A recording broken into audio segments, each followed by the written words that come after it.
خبر شامل کرتے ہیں شہر قائد سے، جہاں کراچی سے ہمارے نمائندے جاوید محمود ارائیں کی رپورٹ کے مطابق UC 25 Korangi town Korangi number 6 اے ایریا کورنگی ٹاؤن سماجی رہنما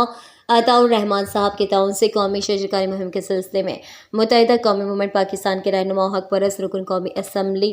NA 233 جاوید حنیف خان بھائی، حق پرست رکن سندھ اسمبلی PS 94 نجم مرزا بھائی کورنگی ٹاؤن آرگنائزر، ساجد راجپوت بھائی کورنگی زمان ٹاؤن آرگنائزر، اخلاق احمد بھائی جوائنٹ ٹاؤن آرگنائزر، راشد حسین غوری بھائی ٹاؤن فنانس، راحت خان آفریدی بھائی ٹاؤن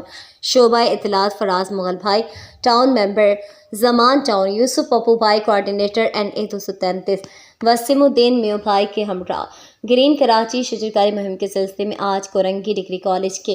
عقید میں پودے لگا کر شجرکاری مہم میں حصہ لیا۔ سماجی رہنما عطاء الرحمان صاحب نے اس کی اونرشپ لی۔